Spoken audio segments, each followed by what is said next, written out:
Jadi apa yang mengenai kamu di bumi maupun ada pada diri kamu, anggap saja itu, yakini saja sebagai qada qadar. Supaya kamu tidak putus asa apa yang sudah terlewatkan dan tidak bangga dengan apa yang kamu udah.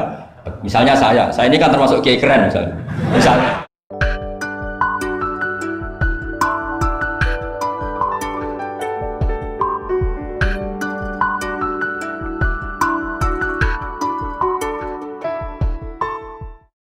Ya.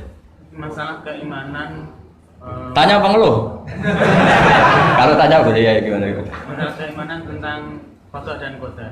Oh ya. Kalau qada dan qadar itu kita sudah ditentukan oleh Allah, kenapa masih dimintai pertanggungjawaban nanti di akhirat? Oh ya.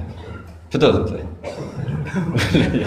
Ya seperti mukadimah saya tadi ya. Jadi ngaji itu harus kafah. Kafah itu artinya komplit. Jadi Nabi dalam banyak hal yang momennya tepat ya menganalisis dengan qada qadar, tapi dalam banyak hal juga melarang orang membicarakan qada qadar. Jadi misalnya gini, kamu kadung ditakdir pernah punya dosa dan kamu ingin tobat, maka dosa yang masa lalu anggap saja qada qadar, terus keinginan tobat itu anggap aturan syariat. Jangan lalu setelah qada qadar kamu tidak berkeinginan tobat.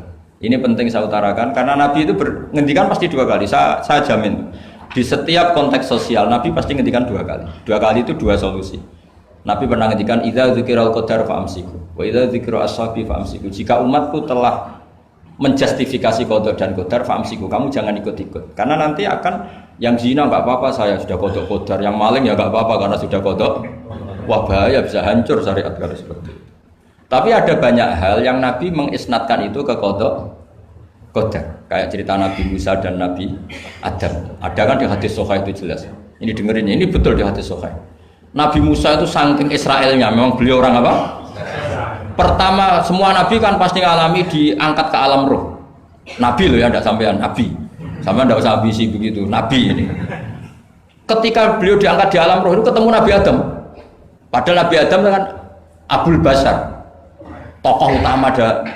Pertama ketemu langsung ngomong gini, anta Adam, kamu betul yang namanya Adam? Ya saya Adam. Antal ladzi akhrajtan nasa minal jannati wa asqaitahum. Siapa hadisnya? Antal ladzi akhrajtan nasa minal jannati wa asqaitahum. Gara-gara kamu orang enggak hidup di surga. Jadi kalau sampean marah gara-gara kamu, saya harus cari uang sampai Korea gitu. Coba kalau kita masih di surga enggak perlu kerja di mana?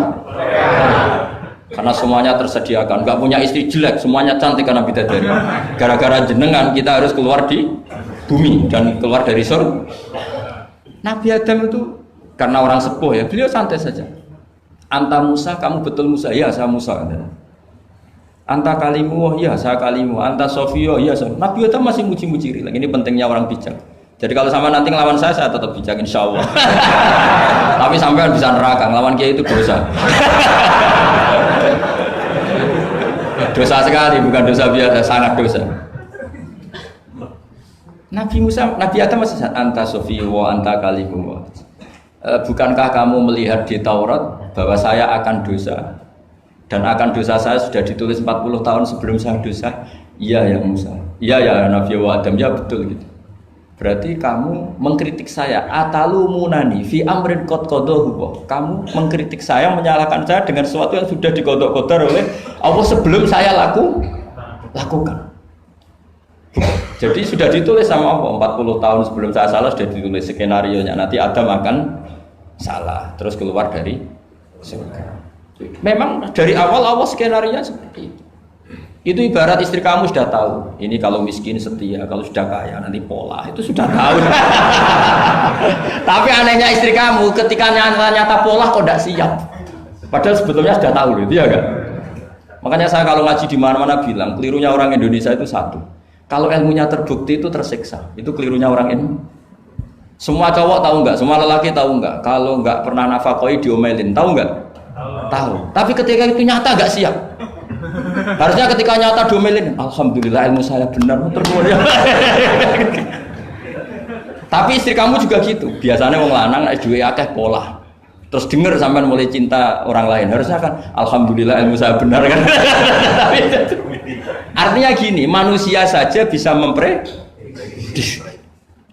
Kan nggak mungkin kita nyifati Allah nggak tahu Nabi Adam salah sebelum nyata-nyata salah. tentu itu tidak mungkin. Nah, maknanya qada qadar kira-kira gitu. Allah itu tahu apa yang akan terjadi. Tapi tetap saja ini nggak boleh dipakai justifikasi untuk maksiat. Makanya jelas aturan Quran, saya mohon kamu nggak boleh salah. Ini nanti saya baca. Saya hafal tapi ini biar tamu ayatnya.